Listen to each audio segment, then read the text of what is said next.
नमस्कार प्यारे बच्चों, कैसे हैं आप।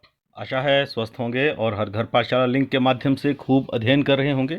बच्चों, हम कोशिश कर रहे हैं कि आपको उन्हीं टॉपिक्स से रूबरू करवाया जाए जो टॉपिक्स आपकी 8वीं कक्षा का सामाजिक अध्ययन पढ़ने में आपकी सहायता करें। तो आज जो मैं विषय आपके लिए लेके आया हूँ यह है 1000 वर्षों के दौरान हुए परिवर्तनों की पड़ताल। क्योंकि जब भी हम सामाजिक अध्ययन की बात करेंगे और विशेषकर उसमें भी इतिहास की बात करेंगे तो हम इतिहास में पिछली जानकारियों का अध्ययन करते हैं और उनसे सबक लेने का प्रयास करते हैं और देखते हैं कि उस वक्त का संसार कैसा था, विश्व कैसा था, हमारा समाज कैसा था और उनमें क्या क्या परिवर्तन आए हैं।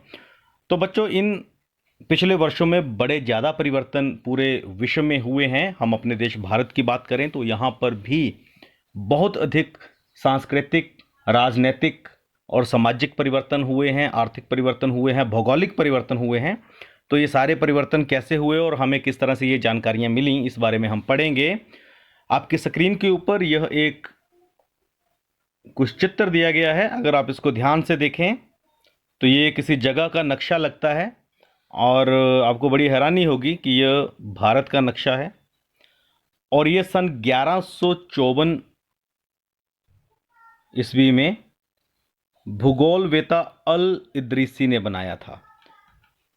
ये नक्शा आपको समझ में नहीं आया होगा क्योंकि आप अभी जो नक्शा देखते हैं वो इस स्क्रीन को घुमा के देखने पर ही दिखेगा।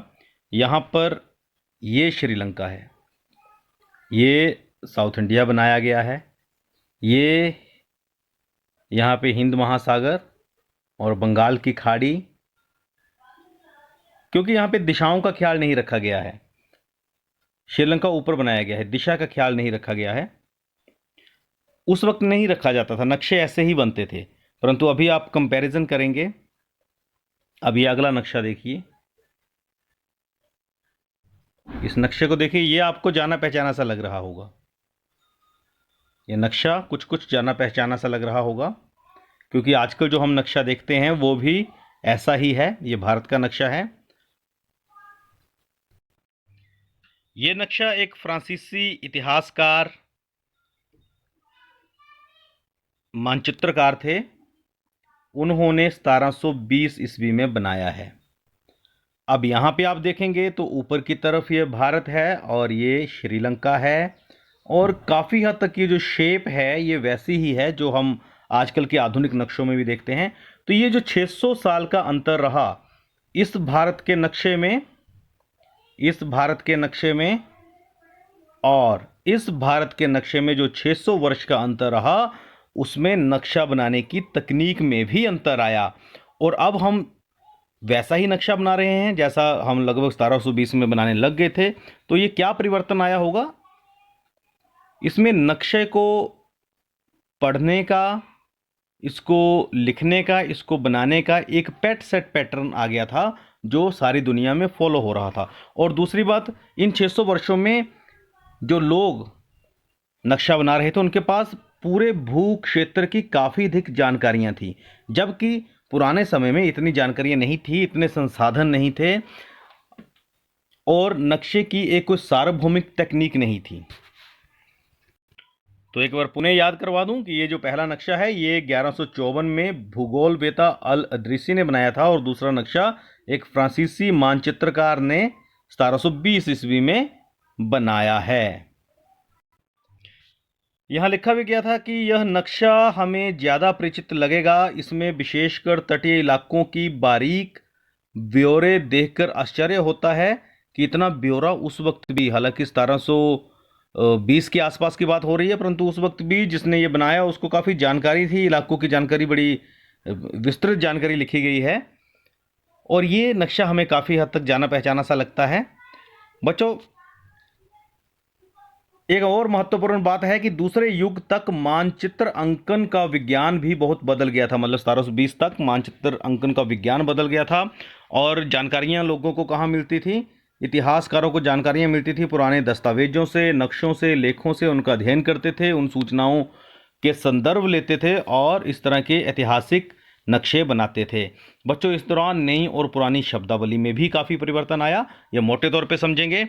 हम भारत में रहते हैं और आपने हिंदुस्तान शब्द बार बार सुना होगा, भारत के लिए हम प्रयोग करते हैं, परंतु शुरू में यह शब्द उस संदर्भ में नहीं लिया जाता था जिस संदर्भ में हम आज भारत राष्ट्र राज्य का नाम लेते हैं। 13वीं सदी में जब फारसी के इतिहासकार मिन्हाज सिराज ने हिंदुस्तान शब्द का प्रयोग किया था, तो उसका आशय, मिन्हाज सिराज एक इतिहासकार था और ये फारसी भाषा का विशेषज्ञ था, और ये 13वीं सदी की बात हो रही है, तो उसने पंजाब, हरियाणा, गंगा यमुना के बीच में स्थित इलाकों को हिंदुस्तान का नाम दिया था। उसने इस शब्द का राजनीतिक अर्थ में उन इलाकों के लिए इस्तेमाल किया था जो दिल्ली के सुल्तान के अधिकार क्षेत्र में थे। मतलब जो दिल्ली में सुल्तान बैठता था उसके अधिकार क्षेत्र में जो इलाके थे उन्हें हिंदुस्तान कहते थे। आज तो हम हिंदुस्तान पूरे भारतवर्ष को कह लेते हैं और भारत शब्द प्रयोग करते हैं। और उसके बाद कई जो हिंदुस्तान शब्द था उसमें दक्षिण भारत को नहीं जोड़ते थे। जबकि 16वीं सदी में जब बाबर जब हिंदुस्तान आया, जिसका मुख्य उद्देश्य यहाँ पे अपना शासन स्थापित करना था, उसने हिंदुस्तान शब्द का प्रयोग इस उपमहाद्वीप के भूगोल, पशु पक्षियों और यहाँ के निवासियों की संस्कृति का वर्णन करने के लिए किया। अब ये थोड़ा विस्तृत रूप आने लगा कि हिंदुस्तान एक कोई मात्र जमीन का टुकड़ा ही नहीं, भूगोल ही नहीं, बल्कि यहाँ के पशु पक्षी और यहाँ के निवासियों की संस्कृति का वर्णन करने के लिए भी उसने हिंदुस्तान शब्द का प्रयोग किया। मतलब हिंदुस्तान सिर्फ भूमि का टुकड़ा नहीं, बल्कि यहाँ पे रहने वाले लोग, उनके रीति रिवाज और यहाँ का पर्यावरण भी है, सब मिलके हिंदुस्तान बनता है। ये बाबर ने इस तरह का प्रयोग किया। और कवि अमीर खुसरो थे जिन्होंने हिंद शब्द का प्रयोग किया। और यहाँ भारत को एक भौगोलिक और सांस्कृतिक सत्व के रूप में पहचाना जा रहा है। आजकल भारत एक भौगोलिक कृति है जिसकी निश्चित सीमाएं हैं, अपनी संस्कृति है। वहां पे पुराने समय में हिंदुस्तान शब्द का प्रयोग राजनीतिक और राष्ट्रीय अर्थ को जोड़े बिना किया जाता था। मतलब जिस संदर्भ में हम भारत कहते हैं उस संदर्भ में हिंदुस्तान का प्रयोग नहीं होता था। हिंदुस्तान, हर व्यक्ति ने, जितने भी इतिहासकार थे, उन्होंने अलग अलग रूप से उस शब्द का प्रयोग किया। बच्चों, ऐसा ही एक शब्द है विदेशी। आज हम विदेशी किसे कहते हैं? जो हमारे देश का ना हो। परंतु मध्य युग में किसी गांव में आने वाला कोई भी अनजाना व्यक्ति जो उस समाज या संस्कृति का अंग ना हो उसे विदेशी कहते थे। मान लीजिए आपके कोई मामा जी गोवा में रहते हैं, तो पुराने समय में, मध्य युग में, उनको विदेशी कहा जाएगा क्योंकि वो इस संस्कृति के नहीं थे, इस समाज के नहीं थे। परंतु आज हम विदेशी उसे कहते हैं जो अपने देश की सीमाओं से बाहर का होता है। तो जब हम इतिहास पढ़ते हुए विदेशी शब्द कहीं पढ़ते हैं मध्य युग में, तो हम उस विदेशी को आज के विदेशी के साथ नहीं जोड़ सकते। बच्चों, यहाँ पे ये जानना भी महत्वपूर्ण है कि हमें इतिहास की इतनी जानकारियाँ कहाँ से मिलती हैं, उसके स्रोत क्या हैं। तो आपको पता है, मैंने पहले भी कहा, पुराने सिक्के, शिलालेख और लिखित सामग्री, हम इन सारी चीज़ों पर निर्भर करते हैं और इतिहासकार इन चीज़ों का अध्ययन करते हैं और तब किसी एक राय पर पहुंच पाते हैं। परंतु इसमें भी एक बड़ी दिक्कत ये आती है कि सारा जो ऐतिहासिक लेखन है वो ऑथेंटिक होता है या नहीं होता है, ये हमेशा चर्चा का विषय रहता है। बड़ा अधिक अध्ययन करना पड़ता है, तब किसी एक खास पॉइंट पर हम पहुंचते हैं।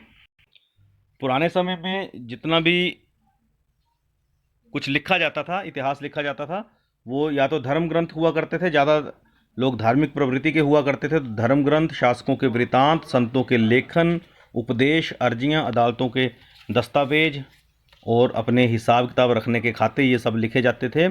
और इनकी पांडुलिपियाँ तैयार की जाती थी, मंदिरों के लिए की जाती थी, धनी लोग करते थे, शासक जन करते थे, और इन पांडुलिपियों को अभिलेखागारों में सुरक्षित रखा जाता था। इन पांडुलिपियों और दस्तावेजों से इतिहासकारों को बहुत सारी विस्तृत जानकारियाँ मिलती हैं। परंतु एक दिक्कत ये आती थी कि उस समय छापे खाने तो थे नहीं कि फ़ोटोस्टेट करवा लिए, प्रिंट करवा लिया। इसमें लिपिक हुआ करते थे, नकल निवीस हुआ करते थे जो हाथ से लिखते थे। कई बार आपने भी देखा होगा अपने मित्र की कभी कॉपी से आप कुछ लिखना चाहो तो कई बार उसकी लिखाई समझ में नहीं आती है, कई बार आप अपने शब्द बीच में डाल देते हो। तो ऐसा ही होता था, जब एक व्यक्ति दूसरी पांडुलिपि का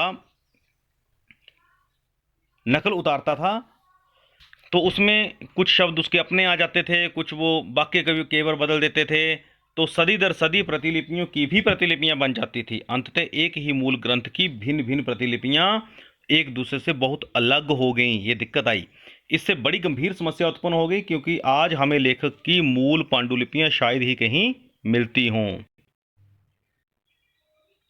तो हमें कई बार क्या होता है कि इन लिपिकों की, विभिन्न लिपिकों की प्रतिलिपियां पढ़नी पड़ती हैं, तब कहीं जाके अंदाजा लगता है कि जो मूल लेखक था उसने क्या कहा था।